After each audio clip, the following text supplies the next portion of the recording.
King David really messed up when he had his affair with Bathsheba and when he murdered Uriah the Hittite. A very sad chapter in the history of Israel. Thankfully, David really did feel bad about what he had done. He was a deeply spiritual man. Nobody can dispute that. He wasn't like some kind of Al Capone of Jerusalem. Instead, he writes Psalm 51 after this great failure. And in this psalm, you must read it, please. He calls out to God for mercy.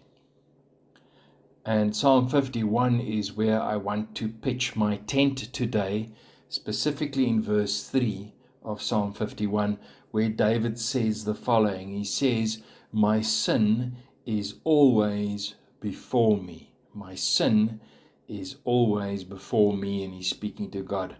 And what he's saying is a profound and a true observation of himself and of every human being. If you are a human being, your sin is always before you. It is before you right now, and it will always be before you until such time as you die or Jesus Christ returns.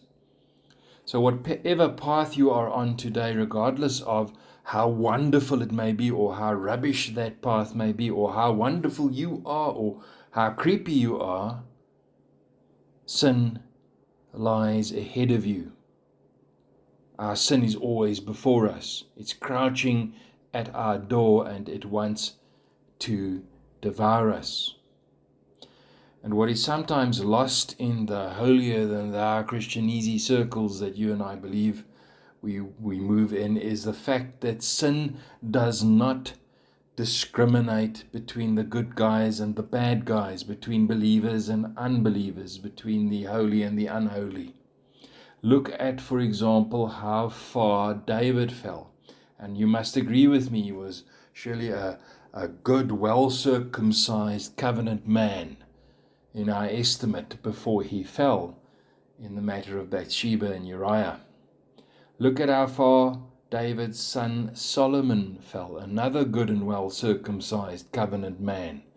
Solomon is even more ironic than the next sinner because if you read your Bible, he was initially the wisest man ever, yet eventually the stupidest man. If I read the Bible correctly, we read in 1 Kings chapter 11 that King Solomon loved many foreign women, and in his old age, these women, these wives, these concubines, turned his heart away from God, and Solomon made sacrifices to their gods with a small g. And let me say this, that after King Saul, King Solomon is to me the saddest character in the whole of the Old Testament. We must be very, very careful to think that those who are mightily blessed by God, those super spiritual leaders, have some special advantage in relation to sin and that they cannot fall. But the Bible teaches us that our sin is always before us, whether we are David or Solomon or C.S. Lewis or John Piper or John MacArthur or Mother Teresa. It does not matter. And for that reason, we must also become a little bit more pragmatic and down to earth and understand that none of us are the best building material for marriages, for relationships, for society, for nation building, for church life, and for pretty much anything you can think of value. I don't know if you got that. What I was saying is we're not the best building material because of our sinful natures. And that's why Immanuel Kant said the following: out of timber so crooked as that from which man is made, nothing entirely straight can be built. It's amazing to me how often, and I include myself here, we expect straight from our spouses. We want everything to be uncrooked and perfect. We expect straight from our spouses, our parents, our children, from our leaders, and we do so without any reference to the fact that we are of the same material. we are also timber that is crooked. You know, we treat our aged parents as if they've become stupid in a few decades, and we're very impatient with them often and snappy. We hold grudges against every Tom, Dick, and Harry you can think of. We judge others even though we do not know them, and we load contempt into the cargo hold of our hearts for those with whom we are familiar. Often, our greatest contempt is in relation to our own loved ones, all the while ourselves being crooked timber. May God have mercy on us. No wonder Jesus said in Matthew chapter 7 verses 3 to 5, and I think Jesus was irritated when he said this. He said, "Why do you look at the speck of sawdust in your brother's eye and pay no attention to the plank in your own eye? How can you say to your brother, 'Let me take the speck out of your eye,' when all the time there is a plank in your own eye? You hypocrite! First take the plank out of your own eye, and then you will see clearly to remove the speck from your brother's eye." You see, I can paraphrase David's words from our psalm. He says, "My sin is always before me," but with reference to Jesus, he could have said, "The plank is always before me, it never leaves my eye." We are in a dance until the end, until Christ returns with sin. The point is that we must have the humility to understand our own permanent crookedness and the love to forgive others their crookedness as we would want them to forgive us our crookedness, and the wisdom to tread carefully every day so as not to trip, because our sin is always before us, always waiting to trip us up, always waiting to devour us. I like what the writer of the book of Proverbs says in chapter 4, verses 23 to 27. He's speaking to his son. I haven't given you the entire speech, but listen to this part. He says to his son, this is now wisdom teaching to help his child, his son, to be wise on the pathway of life. He says to him, "Keep your heart with all vigilance, for from it flows the springs of life. Put away from you crooked speech, and put devious talk far from you." Listen to this. "Let your eyes look directly forward, and your gaze be straight before you. Ponder the path of your feet, then all your ways will be sure. Do not swerve to the right or to the left. Turn your foot away from evil." The focus I want from that is ponder the path of your feet. In other words, we can't go through life in a knee-jerk manner. We must become quiet and ponder our next step. We must think about every step. And this we must do until the day we die, lest we turn from God in our old age, as Solomon did. That's why the Bible has all these examples to warn us. Maybe today, as you listen to everything that I've said, you realize that you need to take a few steps back because you've swerved to the right or to the left. Say goodbye to that lady in the office who is so interesting.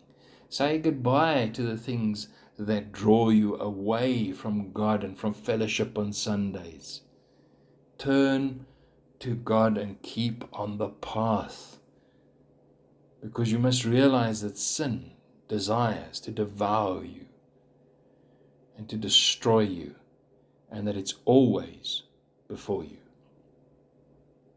I close with this thought. There are many distractions on the path of your feet. Many distractions. I can't even list them all. Lust and envy and hatred and tribalism. And so I can continue. There are many distractions on the path of your feet.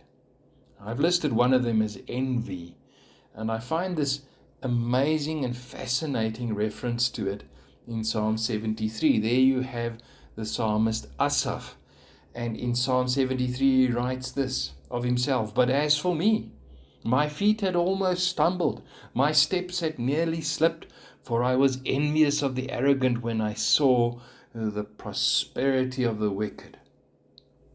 Do you see what happened to him? He became distracted. Here he is doing all the right things, being a good boy, doing what God has asked. And when he looks around, here he sees the wicked and the arrogant. They are just enjoying themselves. They're the guys with the nice cars and all the girls, and it's going well with them. And there's a jealousy in him and envy at the fact that it's going so well with him. And so in the psalm, as you read it, he's struggling to figure it out. How can wicked be blessed? And those who are not wicked and who follow God, how can they not be blessed? And it becomes a matter that is wearisome to him. So eventually he goes to church. The Bible says he goes to the sanctuary of God.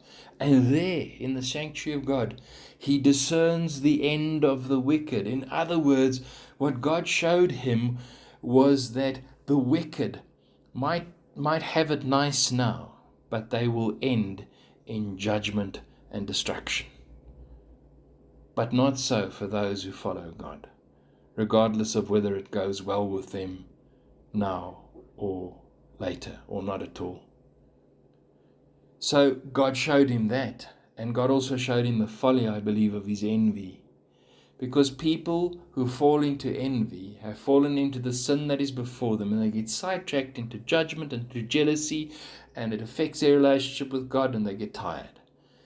And people who take the pathway of wickedness again end in judgment and death, as I've said, regardless of how well it goes with them now. The sin that is before a wicked man and the sin that is before a godly man has the power to devour. That's what we need to understand. Now, the great heroes of the faith in the Bible are not sinless people, not at all.